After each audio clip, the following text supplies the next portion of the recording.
أما بعد فقد قال الله سبحانه وتعالى بسم الله الرحمن الرحيم يا أيها الرسول بلغ ما أنزل إليك من ربك وإن لم تفعل فما بلغت رسالته والله يعصمك من الناس.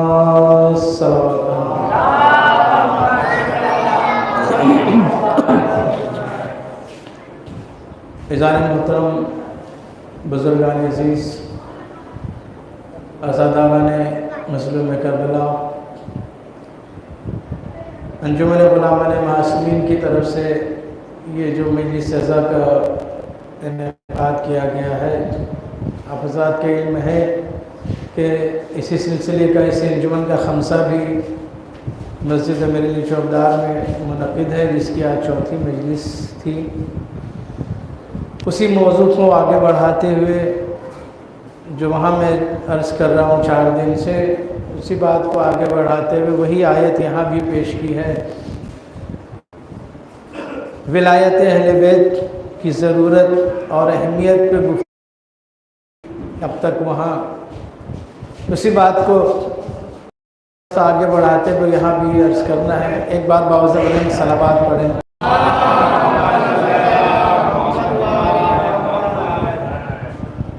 عزیزان محترم، جو آیت پیش کی ہے تقریباً آپ تمام حضرات کی بارہا کی سنی ہوئی پڑھی ہوئی آیت ہے، ترجمہ بھی واقف ہے، ترجمہ بھی جانتے ہیں آپ. ارشاد ہو رہا ہے یا ایھا الرسول، اے رسول، بلغ، تبلیغ کر دو، پہنچا دو، ما انزل الیک من ربک، جو آپ کے رب کی طرف سے نازل کیا جا چکا ہے.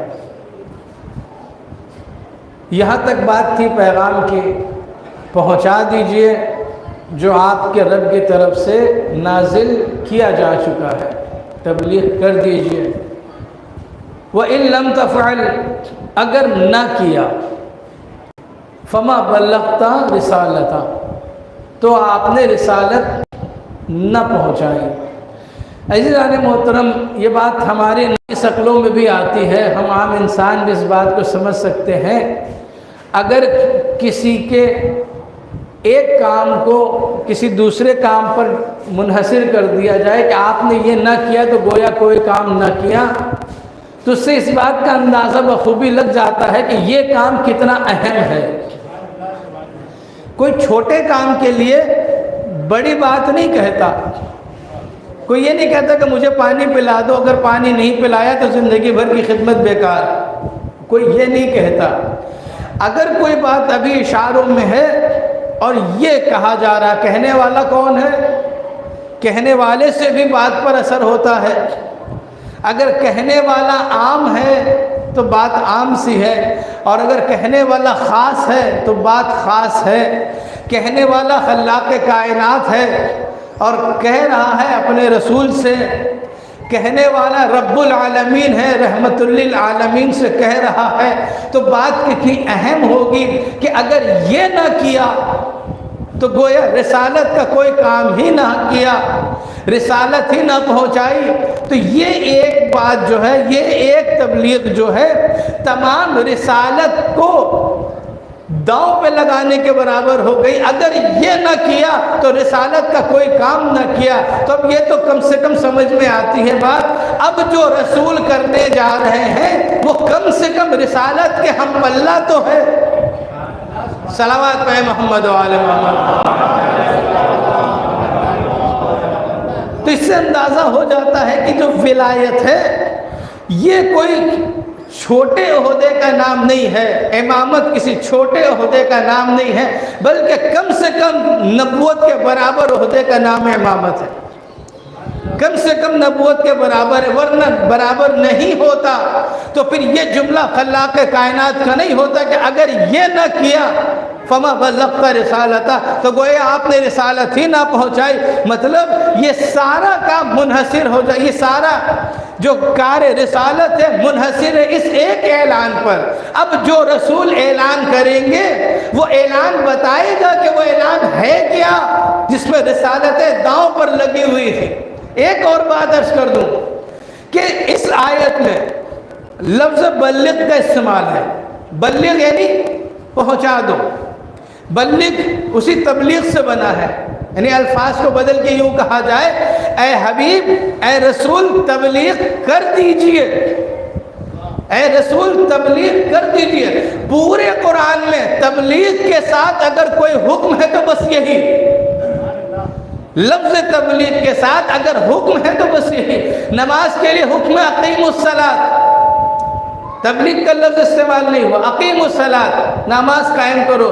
روزے کے لیے حکم ہے کتب علیکم الصیام، روزہ لکھ دیا گیا ہے۔ حج کے لیے حکم ہے وللہ علی الناس حج البیت من استطاع الیہ سبیلا، حج کے لیے بھی لفظ تبلیغ استعمال نہیں ہے۔ ہم نے پورے قرآن میں دیکھ لیا پیغمبر کو خدا نے جتنا بھی حکم دیا ہے کہیں تبلیغ کا لفظ استعمال نہیں ہوا۔ تبلیغ کا لفظ صرف یہاں استعمال ہو رہا ہے، یا ایھا الرسول بلغ۔ اب اس اعلان کے بعد رسول جو کرے بس تبلیغ وہی ہوتی ہے۔ صلوات پڑھیں محمد و آل محمد پر۔ اب جو کہے وہی تبلیغ ہے، اس کے علاوہ تبلیغ کچھ نہیں، تبلیغ یہی ہے۔ اب ہم نے دیکھا کہ صرف اعلان نہیں ہو رہا ہے، کیونکہ آیت کے بھی تیور ہی ان لم تفعل، آپ نے نہیں کیا۔ آیت کا شروع لفظ کیا ہے؟ بلغ، پہنچا دیجئے، تو اس کے برابر کا لفظ ہوتا ہے ان لم تبلغ، اگر نہیں پہنچایا پہنچا دیجئے، اگر نہیں پہنچایا۔ لیکن یہ نہیں کہا جا رہا ہے، کہا جا رہا ہے پہنچا دیجئے اگر یہ نہیں کیا۔ مطلب صرف زبانی تبلیغ نہیں ہے، کچھ کرنا بھی ہے، کچھ کرنا بھی، صرف کہنا نہیں ہے، تبلیغ کے لیے کچھ کرنا بھی ہے۔ اب ہم نے دیکھا رسول کرتے کیا ہیں، ہم نے دیکھا سب سے پہلے رسول نے ایک عملی کام یہ کیا، جو آگے بڑھے انہیں بلاؤ، جو پیچھے ہیں ان کا انتظار کرو۔ مثلاً رسول کہنا چاہتے ہیں میں ایک مرکز دے کے جا رہا ہوں، نہ اس سے آگے بڑھنا نہ اس سے پیچھے رہ جانا۔ صلوات پہ محمد و آل محمد۔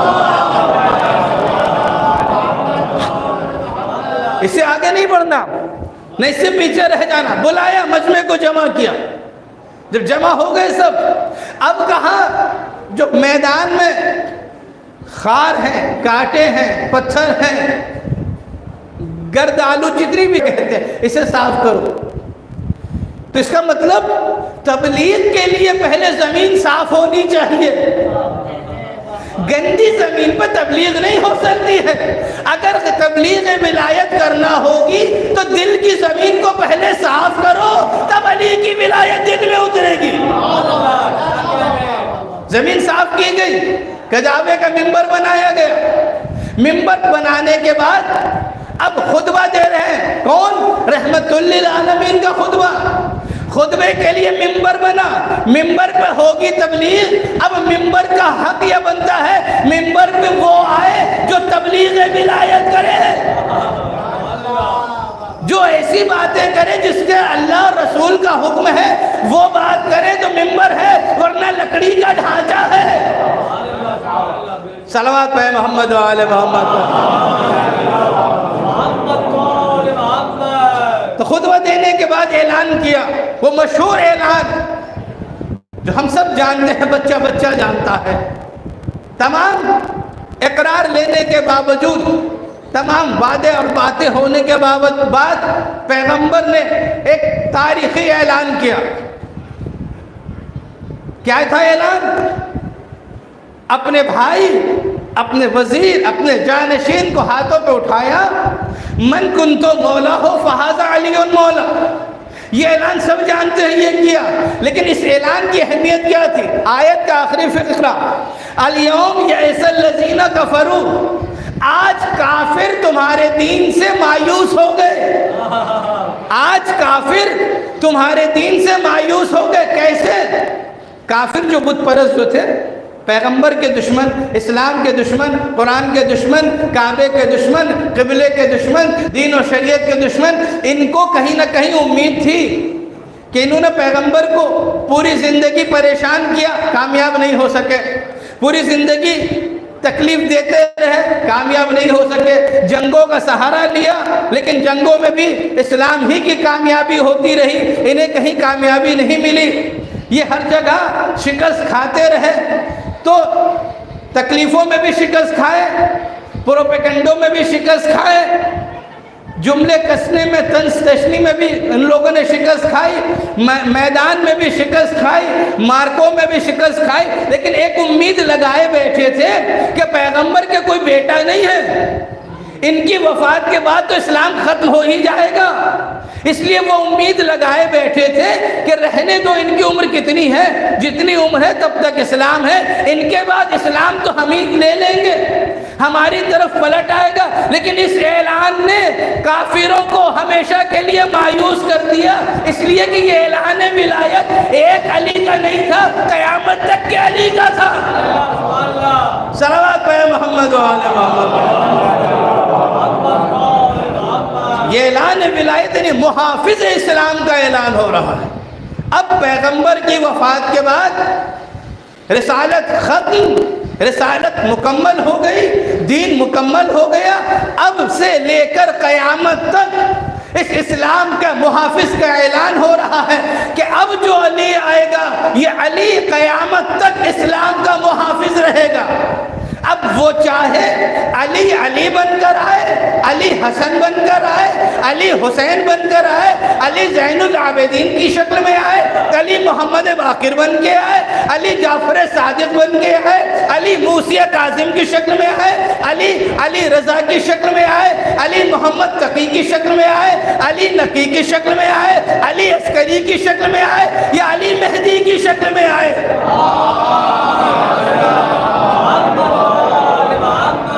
یہ ہے محافظ اسلام۔ اب جب تک ولایت علی ابن ابی طالب رہے گی اسلام باقی رہے گا، اس لیے کہ لاوارث چیزیں بچا نہیں کرتی ہیں، بچتی وہی ہے جس کا لاوارث موجود ہوتا ہے۔ ہم نے تاریخ میں دیکھا بڑے بڑے بادشاہوں کے محل، عالی شان محل قلعے کھنڈر میں بدل گئے، اس لیے ان کے بعد ان کا وارث نہیں تھا، تو جب تک ان کی حکومت تھی، ان کا زور تھا، تب تک ان کے محل باقی رہے، تب تک ان کے قلعے باقی رہے، جیسے ہی وہ ختم ہوئے ان کے قلعے ختم ہو گئے، قلعے کھنڈر بن گئے، محل قبرستان بن گئے، تو جو چیزیں مٹ جاتی ہیں ان کا وارث نہیں ہوتا، لیکن جو چیزیں باقی ہیں ماننا پڑے گا کہ وارث موجود ہے۔ اور یہ عزاخانے ہر شہر میں، ہر جگہ، ہر علاقے میں اپنی آن بان کے ساتھ، اپنی شان کے ساتھ محفوظ ہیں۔ اس کا مطلب یہ ہے ان کا وارث موجود ہے، وہ الگ بات ہم نہیں دیکھ سکتے۔ صلوات پہ محمد و آل محمد۔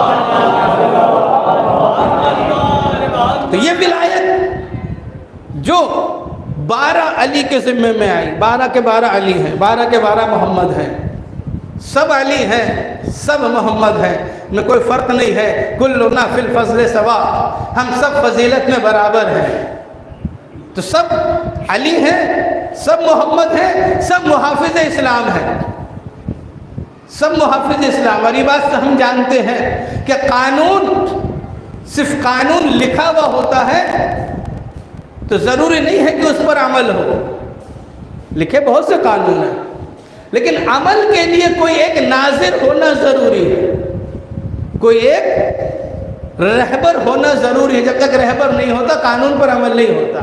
ایک چھوٹی سی مثال، ٹریفک کا نظام دیکھ لیجئے، جتنے لوگ گاڑی چلاتے ہیں سب کو پتا ہوتا ہے قانون کیا ہے، لیکن جہاں کسی چوراہے پر لائٹ نہ ہو، کوئی ٹریفک پولیس نہ ہو، وہاں کیا ہوتا ہے؟ مچھے پوچھ والے زیادہ جانتے ہیں کیا ہوتا ہے، روز کا جام لگا ہوا۔ کیوں بھائی؟ ٹریفک پولیس نہیں ہے یا سگنل کی لائٹس نہیں ہے۔ سگنل کی لائٹس کیا ہے؟ یہ وہی رہنمائی تو کر رہی ہے، قانون کتاب میں پڑھا تھا، لائٹ وہاں پر ناظر بن کے رہنمائی کر رہی ہے۔ تو جہاں کوئی ناظر نہیں ہوتا ہے وہاں زندگی الجھ کے رہ جاتی ہے، وہاں ہر ایک شارٹ کٹ کے چکر میں جلدی بھاگتا ہے، نتیجہ یہ ہوتا الجھ کے سب وہیں رہ جاتے ہیں۔ تو ایک چھوٹا سا جب ٹریفک کا نظام ناظر کے بغیر نہیں چل سکتا ہے تو یہ کل نظام کائنات بغیر کسی ناظر کے کیسے چلے؟ اس کے لیے ناظر کا ہونا بھی ضروری ہے۔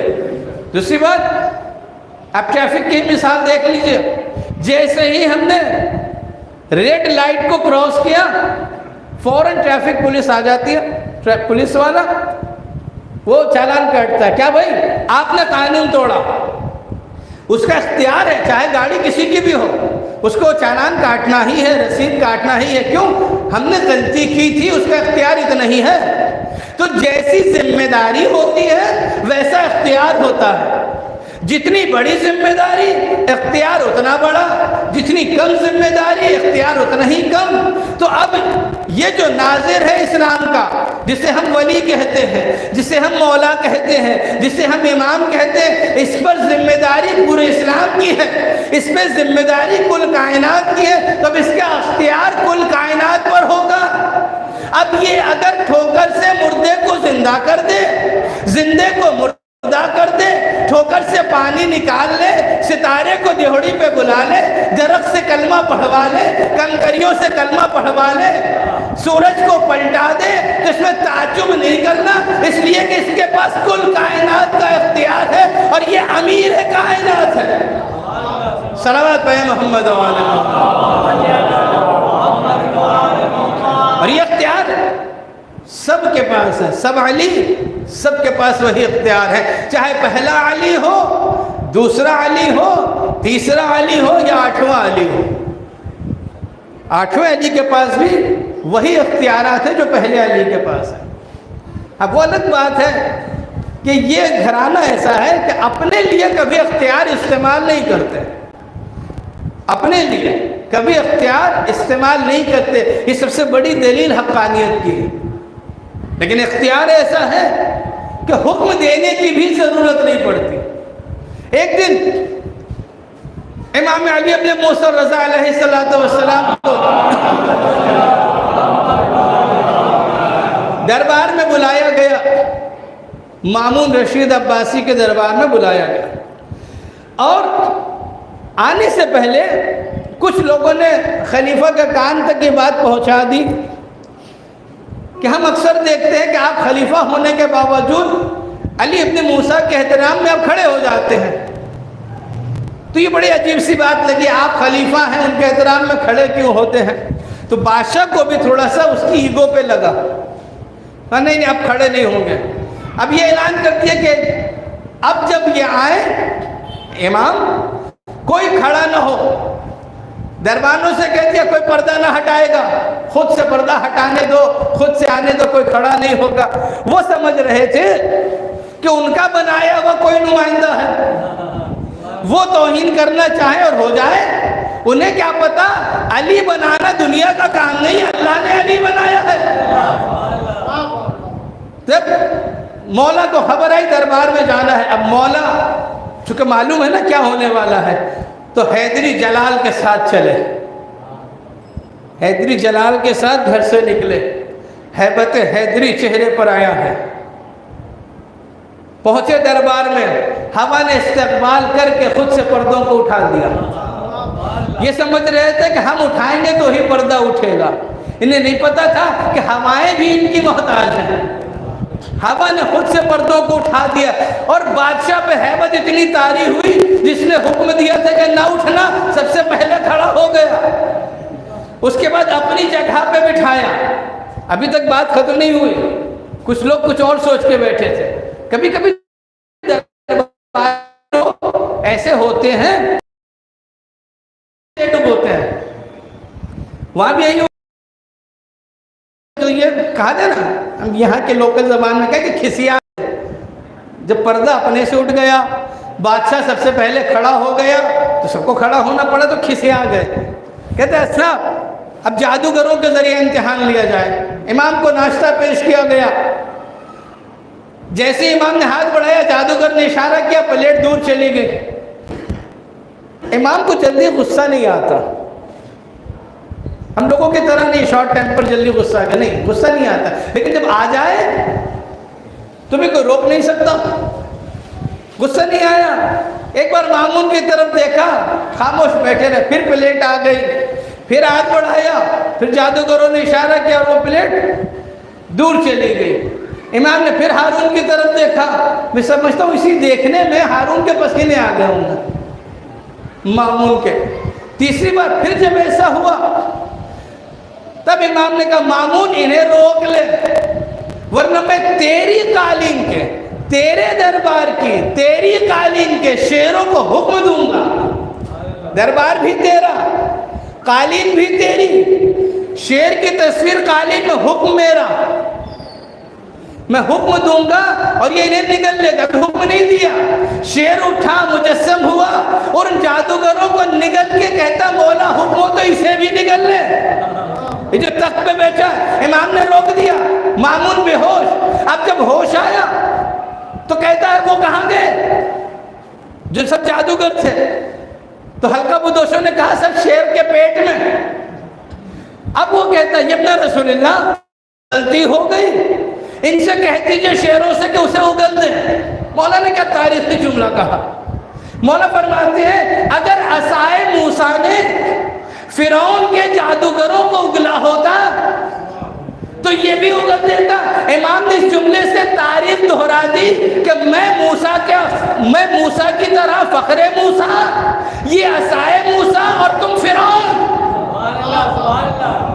تم فرعون جو نمائندے الہی کا مقابلہ کرے، نام کچھ بھی ہو سیرت میں فرعون ہوتا ہے۔ صلوات پہ محمد والے محمد۔ کہتے ہیں اگر عصائے موسیٰ نے ان جادوگروں کو اگلا ہوتا تو یہ بھی اگل دیتا۔ پھر امام نے اشارہ کیا، وہ شیر مجسم بن گئے۔ یہ ہے امام کا اختیار، یہ ہے امامت کا زور، لیکن اپنے لیے نہیں استعمال کیا۔ خلیفہ کی ایک عادت بہت مشہور تھی، اسے لوگوں نے اکثر تاریخ لکھنے والوں نے مامون رشید کو علم دوست کہا ہے کہ وہ علم دوست تھا، یعنی علمی نشستیں کرواتا تھا، لوگوں کو بلاتا تھا، علمی نشستیں ہوا کرتی تھی اس کے ہاں، اکثر کتابوں میں لکھا گیا اس کے بارے میں، لیکن حقیقت میں علم دوست نہیں تھا۔ وہ موقع ڈھونڈتا رہتا تھا کہ کس طرح امام کو فرزند رسول کا امتحان لیا جائے اور ان کا علم کہیں تو جا کے رکے۔ اس کا یہ مقصد ہوتا تھا کہیں تو رکے، کسی تو میدان میں جا کے علم کم سمجھ میں آئے، لیکن ہوتا یہ تھا جتنے مناظرے ہوتے تھے آنے والے شکست کھا کے چلے جاتے تھے، امام کو کبھی بھی جواب سے رکنے کی ضرورت نہیں پڑتی تھی۔ امام کے آگے بڑے بڑے ماہرین لاجواب ہو جایا کرتے تھے۔ ایک چھوٹا سا مناظرہ اس بات مکمل کرنے کے، ایک بار صلوات پڑھے محمد ایک دفعہ بہت بڑا مناظرہ تھا، بہت سے لوگ آئے، بہت سے مذہب کے سربراہ لیڈر، ان کے بڑے بڑے علماء ماہرین، ان میں سے امام نے سب سے پہلے جو خطاب کیا عیسائی مذہب والوں سے، امام فرماتے تمہاری دلیل کیا ہے تم عیسیٰ کو خدا کا بیٹا مانتے ہو؟ تم عیسیٰ کو خدا کا بیٹا مانتے ہو، اس کی دلیل کہ وہ بن باپ کے ہوئے تھے، خدا نے اپنے معجزے سے صرف ماں کے ذریعے ان کو پیدا کیا، ان کا باپ نہیں تھا، اس لیے ہم کہتے ہیں وہ خدا کے بیٹے۔ امام نے انہی کی دلیل کو ان پہ پلٹایا، اگر یہی بات ہے تو آدم کے تو باپ بھی نہیں تھے، ماں بھی نہیں تھی، اگر یہی ہے تو پھر تم آدم کو پہلا بیٹا مانو، کہ نہیں وہ تو نبی ہے، کہ جب بن ماں باپ کے وہ نبی ہیں تو یہ بن باپ کے یہ بھی نبی ہے۔ اللہ کے نہ کوئی اولاد ہوتی ہے نہ اللہ کسی سے پیدا ہوا ہے۔ تو جو قدم قدم پہ توحید کا دفاع کرے، جو قدم قدم پہ توحید کا نفاذ کرے، اسے وقت کا امام کہتے ہیں۔ صلوات پہ محمد۔ بلایا کیوں گیا تھا امام کو مدینے سے خراسان؟ ظاہری طور پر تو خلیفہ امام کو حکومت دینا چاہتا تھا، حکومت پہ جب راضی نہیں ہوئے تو ولی عہدی دی گئی۔ بلایا کیوں تھا؟ بہت سی وجہ تھی، سیاسی فائدے بہت سے تھے، ان میں سے ایک بات یہ بھی تھی کہ کہیں نہ کہیں بنی عباس کے خاندان والوں کو یہ تھا کہ اب تک یہ جو ائمہ اہل بیت تھے آل رسول، ان کو کبھی تخت و تاج نہیں ملا، دولت ان کے ہاتھ نہیں لگی، تو ان کی زندگی سادہ ہے۔ تو ایک بار تخت و تاج سے قریب کر دیا جائے، دولت سے قریب کر دیا جائے، تب دیکھیں ان کی زندگی کیسی ہوتی ہے۔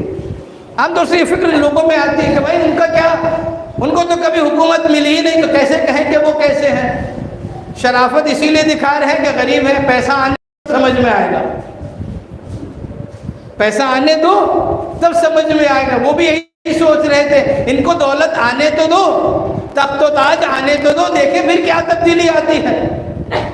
یہ بھی ایک مقصد تھا۔ لیکن امام کو جب ولی عہدی دے دی گئی، ولی عہدی جب ہو گئی، اس کے بعد بھی امام کی زندگی وہی رہی جو سادہ زندگی پہلے تھی، کوئی تبدیلی نہیں آئی۔ کیوں؟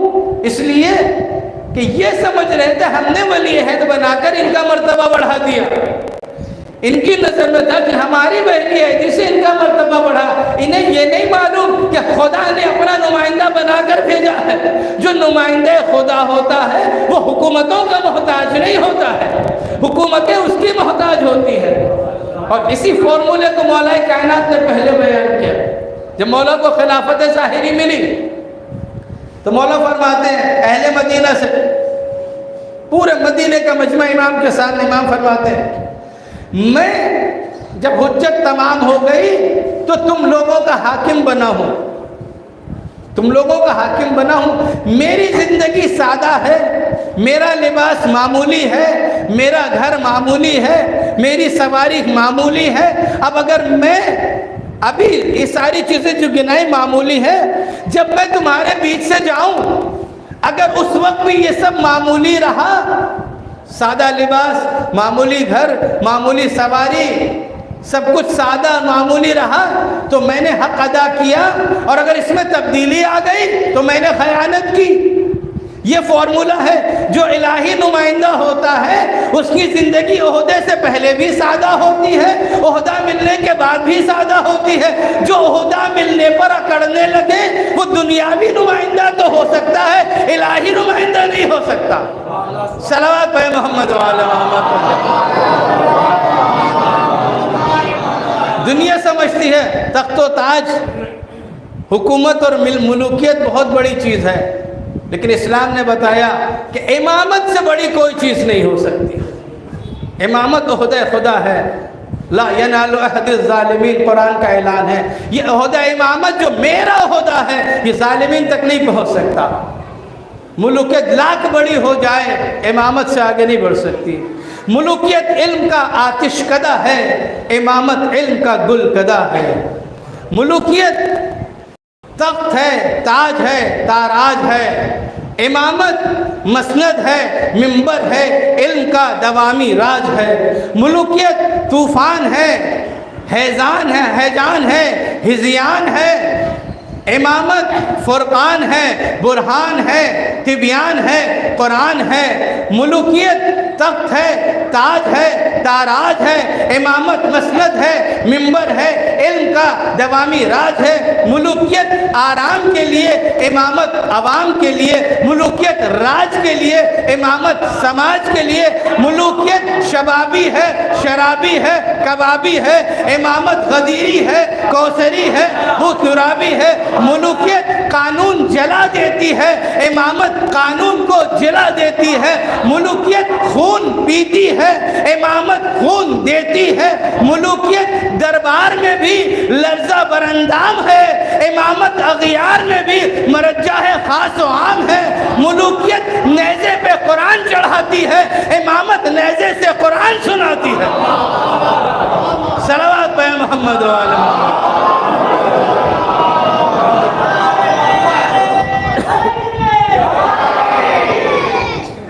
تو یہ ملوکیت اور امامت کا فرق ہے۔ ملوکیت اپنے فائدے کے لیے ہوتی ہے، امامت سماج کے فائدے کے لیے ہوتی ہے۔ ملوکیت خزانے بھرنے کے لیے ہوتی ہے، امامت غریبی کے دور کرنے کے لیے ہوتی ہے۔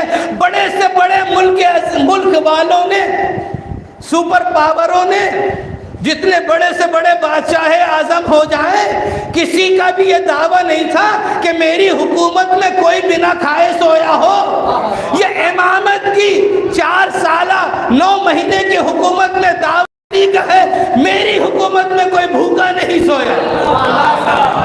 اس لیے ملوکیت عوام کا خون چوسنے کے لیے آتی ہے، امامت عوام کو زندگی دینے کے لیے آتی ہے۔ صلوات پہ محمد وعلیہ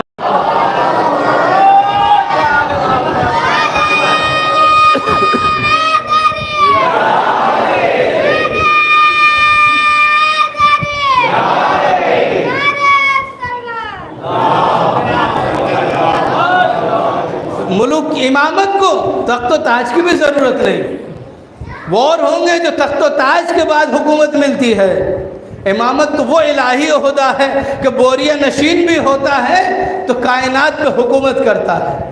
ایک چھوٹا سا واقعہ عرض کرتا چلو، کچھ لوگ صحرا میں نکلے مدینے سے باہر، دیکھا مولا کائنات ایک جگہ کھڑے ہو کر انگلی سے اشارہ کر رہے ہیں، تو جو چاہنے والے ہوں گے وہ خوش ہو گئے ہوں گے، سمجھ گئے ہوں گے مولا کوئی ذمہ داری ہی ادا کر رہے ہیں۔ لیکن جن کو علی کے فضائل دیکھ کر کھجلی ہوتی ہے وہ پوچھ لیا یہ کیا کر رہے ہیں؟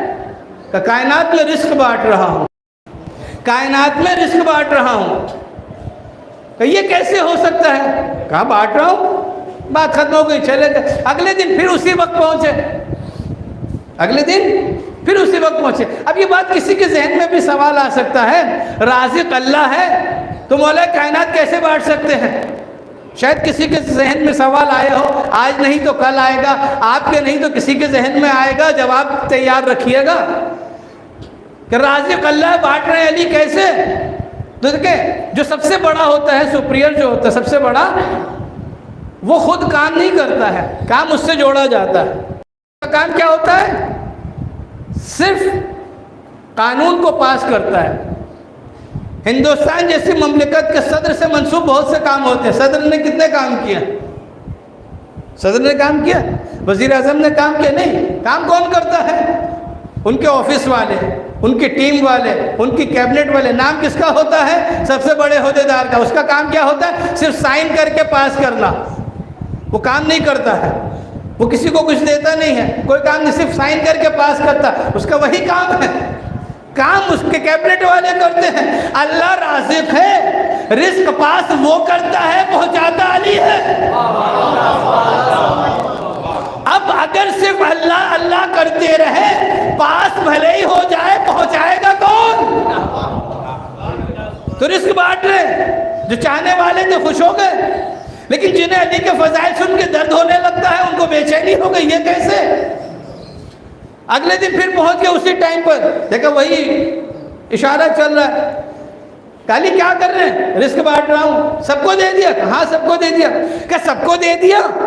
کہاں سب کو دے دیا؟ کیا پھر سے سب کو دے دیا؟ کیا میری جیب میں جو ڈبیا ہے،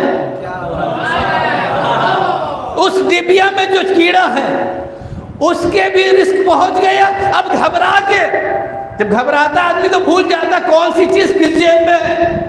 ساری جیبیں کھنگال کے اب جو جیب تک پہنچے، ڈبیا کھولی، دیکھا چوٹی کے منہ میں بھی دانا ہے۔ کہ یہ کیسے؟ کہ یہ کیسے؟ کہ جو رزق دینا جانتا ہے ایڈریس بھی پتا ہوتا ہے۔ صلوات پہ محمد وآل محمد۔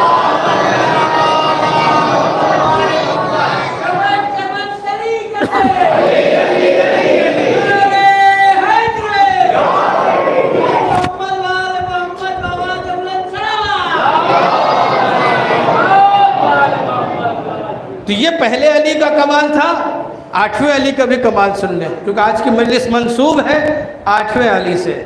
ابھی دسترخوان بھی ہے، نظر بھی ہے۔ کون؟ یہ بھی عجب اتفاق ہے کہ جس کا لقب غریب الغربا ہے، جس کا لقب غریب الغربا ہے، اس کا دسترخوان پوری دنیا میں مشہور ہے۔ غریبوں کا غریب، غریب الغربا ہی نہیں، غریبوں کا غریب، غریبوں میں بھی سب سے غریب۔ جو غریب الغربا ہے اس کا دسترخوان دنیا بھر میں مشہور ہے، اس کا روضہ دنیا کا سب سے عالی شان روضہ ہے۔ جو غریب الغربا ہے جب اس کا اثر یہ ہے، اس کا ایک روضہ ایران میں ہے تو ایران سپر پاور سے پنگا لے رہا ہے، تو جو امیر المومنین ہوگا، تو جب غریب الغربا کے پاس اتنی دولت ہے، جب غریب الغربا کا اتنا اثر ہے، امیر المومنین کا کیا ہوگا؟ اور پھر جب امیر المومنین کا وارث آخری محمد جب پردہ غیب سے آئے گا، لوگ کہتے ہیں آپ کا عقیدہ ہے کہ آپ کے امام آئیں گے ذوالفقار لے کر، تلوار لے کر، کیا کریں گے تلوار؟ آج کل تو راکٹ اور میزائل کا زمانہ ہے، تلوار کیا کرے گی؟ تو اس کا ایک بس یہی جواب، ایک شعر میں جواب دوں گا، فتوے سے جو دنیا ہلنے لگی، تلوار کی طاقت کیا ہوگی؟ نائب کی جو اتنی ہیبت ہے، سرکار کی ہیبت کیا ہوگی؟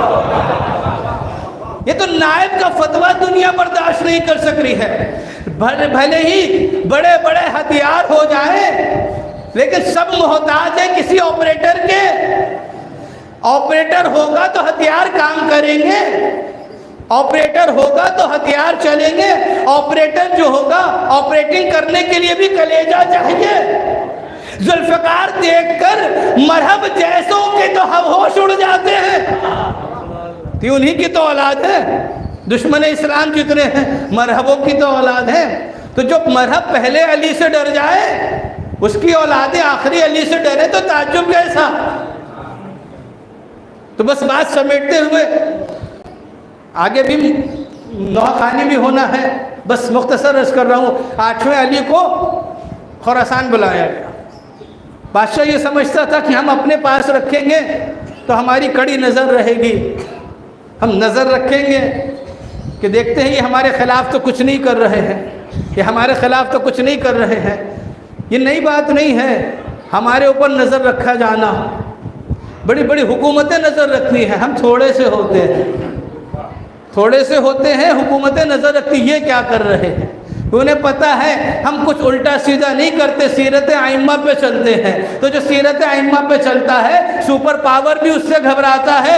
یقین نہ آئے تو دیکھ لیجئے علی کے 3 ہی شعر دنیا میں مشہور ہیں جن سے سپر پاوروں کی نیندیں اڑ جاتی ہیں، بس 3 ہی شعر دنیا میں ہیں جن کی اپنی پہچان ہے۔ سید علی خامنائی، سید علی حسینی، حسن نصر اللہ، ابھی 3 شعر ہیں، دنیا لرزتی ہے۔ جب 313 ہوں گے تو کیا ہوگا؟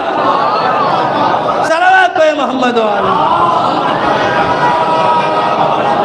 چمن چمن کلی کلی، علی علی علی علی، چمن چمن کلی کلی، علی علی علی، نعرہ حیدر، نعرہ حیدر، نعرہ صلوات۔ ابھی تو 3 ہی ہیں۔ جب حسن نصر اللہ کا جواب کوئی نہیں لا سکتا تو پھر مالک اشتر کا جواب کون لائے؟ اور جب مالک اشتر کا جواب ممکن نہیں ہے تو مسلم ابن عقیل کا جواب کون دے گا؟ جب مسلم کا جواب ممکن نہیں ہے تو عباس غازی کے برابر کون ہوگا؟ جب عباس کا کوئی ساتھی ثانی نہ ہے تو پھر حیدر کا کون ثانی ہوگا؟ ابھی تو نصر اللہ سے ہی دنیا نے نپٹ پا رہی ہے، وہی اکیلا شعر بھاری پڑ رہا ہے۔ تو علی 8ویں علی کو بلایا گیا یہ سوچ کر کہ ہم ان پہ نظر رکھیں گے، لیکن انہیں نہیں پتا تھا کہ امام کبھی سازش نہیں کرتا، سازش کرنا کمزور لوگوں کا کام ہے۔ جو خود مقابلہ نہیں کر سکتے وہ سازش کرتے ہیں، وہ فتنے کرتے ہیں۔ علی کے خاندان میں نہ سازش ہوتی ہے نہ فتنے ہوتے ہیں، کیونکہ یہاں بزدل پیدا نہیں ہوتے، یہاں شجاع پیدا ہوتے ہیں۔ یہاں کا کردار ہی بڑی بڑی حکومتوں کے لیے کافی ہوتا ہے۔ ایک دفعہ مامون نے کہا آپ عید کی نماز پڑھ دیجئے۔ امام نے کہا نہیں مجھے رہنے دو، تم اپنے سرکاری مولوی سے کہو نماز پڑھا دے گا۔ کہ نہیں اپنی آپ نماز پڑھائیے عید کی۔ جب بہت اصرار ہوا کہ ایک شرط ہے، کہ کہیے مان لیتا ہوں۔ کہ نہیں پہلے سن لو پھر ماننا۔ کہ اچھا کہیے۔ کہ شرط یہ ہے میں ویسے ہی جاؤں گا جیسے میرے نانا رسول اللہ جاتے تھے۔ یہ شرط منوا کے سیرت رسول کو زندہ کرنے کی کوشش کر رہے ہیں. تو اس کا مطلب یہ تھا کہ اس زمانے میں بھی سیرت رسول کہیں ہو رہی تھی. امام نے کہا میں اپنے نانا رسول اللہ کی طرح نکلوں گا. کہا ٹھیک ہے. اب لوگ پہنچے امام کے گھر کے سامنے کھڑے ہو گئے سب. امام نے سفید کپڑا پہنا جو مستحب عید کے دن, ننگے پاؤں ہوئے گھر سے نکلے. اللہ اکبر اللہ اکبر. جب امام ننگے پاؤں چلے تو پھر کس کی مجال جو سواری پہ بیٹھا رہے, جلدی جلدی اترنے لگے. اور کتابوں میں ملا کہ اتنی جلدی کی لوگوں نے کہ جن کے جوتے اترنے میں دیر لگی انہوں نے فیتا کھولا نہیں, کاٹ دیا. اتنی ہیبت تھی. ابھی امام نے کچھ کہا نہیں, صرف اللہ اکبر کہہ رہے ہیں. اس کی ہیبت یہ تھی کہ حکومت کے پسینے آنے لگے. مامون کہتا مجھے ایسا لگ رہا ہے کہ در و دیوار سے صدائے اللہ اکبر آ رہی ہے, پہاڑ اور وادی اللہ اکبر کہہ رہے. تو جس کا اللہ اکبر کہنا حکومتوں کو ہلا دے, اگر وہ پہاڑ اٹھا لے تو کیا ہوگا. حکومت بلا کے بھی امام کو کوئی نقصان نہیں پہنچا سکی. نتیجہ یہ ہوا کہ اب یہ طے کر لیا گیا کہ ان کو بھی راستے سے ہٹانا ہے, راستے سے ہٹانا ہے.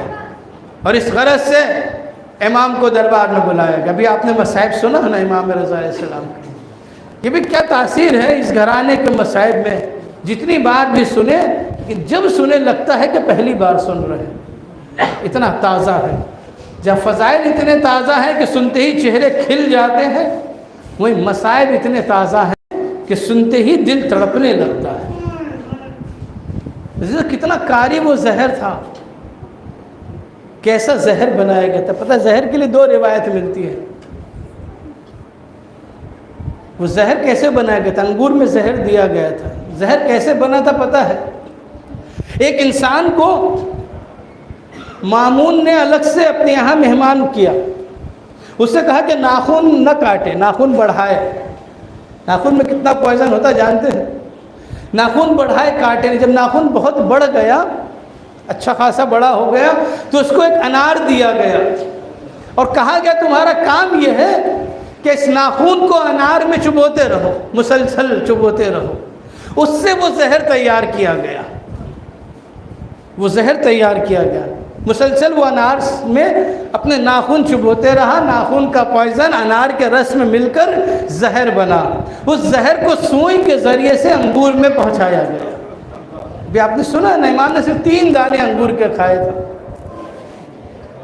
کیا حالت ہوئی؟ زہر کھاتے ہی امام پر اثر ہو گیا. دل بے چین ہونے لگا, کلیجے کے ٹکڑے ہونے لگے. شب شہادت ہے عزیزوں. 2 بہنیں ایسی ہیں نا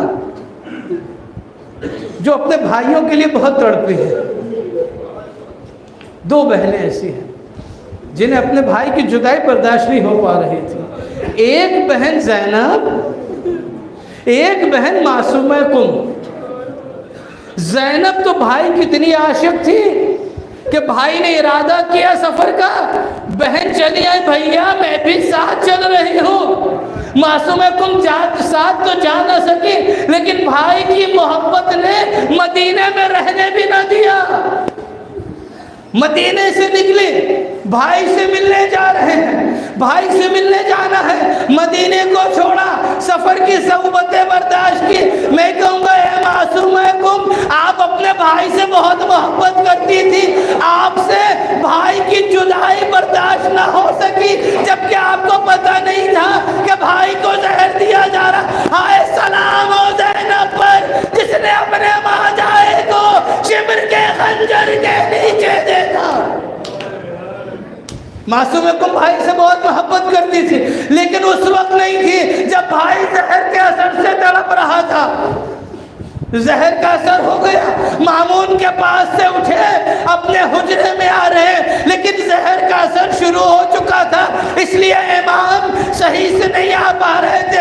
اب اصلت کے سہارے سے پہنچے, امام اپنے بستر پر آ گئے.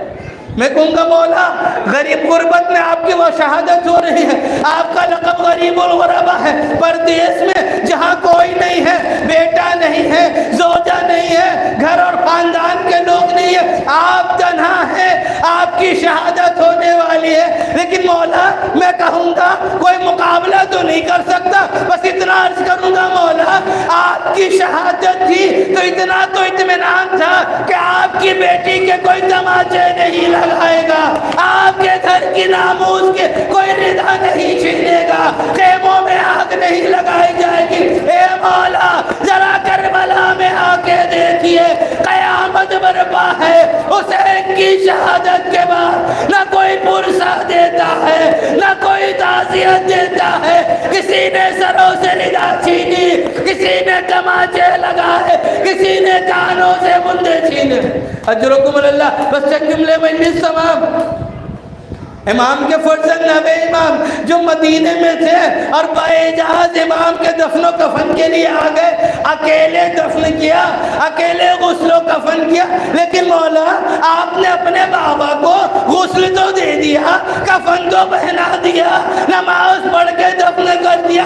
ہائے سید سجاد کی مظلومیت، سید سجاد کھڑے ہیں، باپ کا لاشا سامنے پڑا ہے، سید سجاد لرز رہے۔ زینب نے آ کے پوچھا اے میرے لال کیا بات ہے، تمہارا جسم زرد کیوں پڑ گیا؟ جواب دیتے اے پھوپھی اماں، وہ جوان بیٹا کیا کرے جس کے باپ کا لاشا ہو اور مجبور ہو، باپ کو دفن بھی نہیں کر سکتا، باپ کو غسل و کفن بھی نہیں دے سکتا۔ لعنت اللہ علی قوم الظالمین وسيعلم الذين ظلموا أي منقلب ينقلبون ربنا تقبل منا إنك أنت السميع العليم۔ پروردگار بحق محمد وعلی محمد اس مختصر سے عبادت کو قبول فرما۔ پروردگار حاضرین میں جو بیمار کربلا کا واسطہ شفا کاملہ اجر عنایت فرما، جو بے روزگار ہونے عنایت فرما، جو بے اولاد ہے انہیں اولاد عنایت فرما۔ آج کی خصوصیت یہ ہے پروردگار ہم سب کو اس کربلا معلیٰ